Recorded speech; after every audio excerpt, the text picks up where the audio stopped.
Kan damelan juga Mas. Napa, Pak? Museum rencana damel museum gegere mriki temuan pati mana di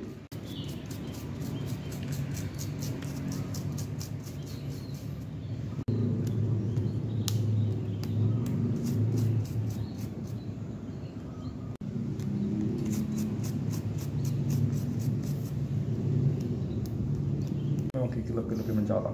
Kalau yang lepas itu mahkotanya lebih ya, hampir lebih tinggi dan lebih menonjol, cuman itu tipis. Itulah Mas untuk temuan baru dari semua spesies yang mewakili rata-rata sih mamalia. Ada sekarang itulah ada beberapa yang mewakili tiga lingkungan dari mulai laut, rawa maupun darat.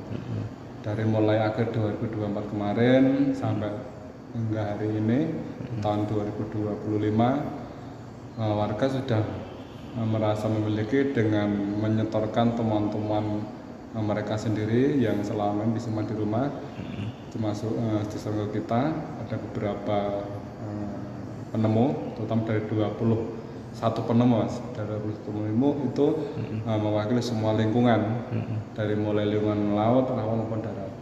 Bahkan ada yang sekarang teman-teman yang sudah warga mulai merasa memiliki karena bukti apa? Dengan temuan yang unik-unik. Unik bukan berarti yang besar-besar enggak, Mas. Jadi unik itu adalah temuan-temuan kecil. Contoh warga sudah bisa mengumpulkan atau menemukan gigi ikan hiu. Terus jelas predator laut dalam. Dua, gigi krokodil atau buaya purba. Karena kalau yang dikatakan unik atau langka dulu memang yang besar seperti gading, tapi untuk setelah berkembangnya waktu dan banyak temuan, kita nargetnya ke arah hewan-hewan laut yang ditemukan di Padiangan. Dan semua temuan dari 21 penemu itu mewakili semua spesies laut, rawa maupun darat. Dan kalau kita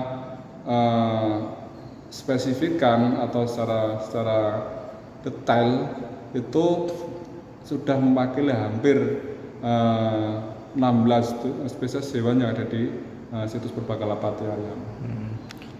Dan jumlah jumlah temuan pun dari hitungan fragmen itu lebih dari 500.000, Mas.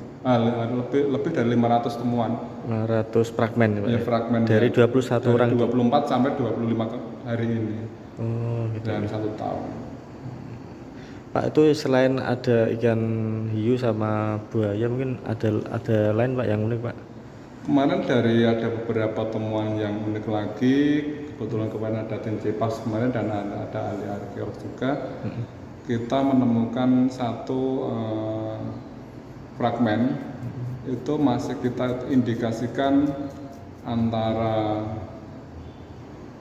bandeng, badat berupa tanduk, tapi masih belum kita kaji lebih detail karena masih dalam pengidentifikasian, Mas.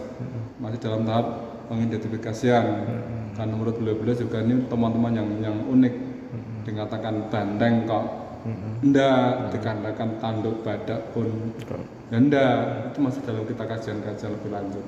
Pak, mungkin hasil dari 21 orang itu tadi setelah terkumpul di museum nanti proses selanjutnya apa ya, Pak? Dari hasil temuan atau seruan warga yang sudah terkumpul di museum itu nanti ada beberapa tahap, Mas. Yang jelas tahap permulaan kita buat administrasi untuk pengajuan kompensasi, Mas, dari semua para penemu. Dan nominalnya pun memang tidak sama sesuai dengan kriteria yang sudah ditentukan dari Stabilo dari kementerian. Itu pertama. Dan kedua, untuk dari jumlah penemu atau setelah tahap terusnya nanti kita mulai dari tahap ke konservasi, ya, Mas. Konservasi itu pembersihan manual, pemberian awal untuk mengetahui lebih jelas tentang jenis temuan fosil atau fragmen apa, baru arah ke identifikasi, karena fosil itu bisa bicara atau bisa terdeskripsi atau bercerita itu dengan hasil setelah melewati identifikasi jenis spesies apa, terus fragmen apa, temuannya di mana, di formasi apa, itu melewati dari identifikasi. Setelah itu baru masuk ke register atau kita buat label. Itu tahapan itu kita persiapkan untuk di display Mas. Jadi supaya pengunjung tidak bosan, kita kolaborasi, dalam arti kita maksimal mungkin 1 atau 1 tahun lah kita ganti untuk display. Jadi supaya tidak monoton Mas.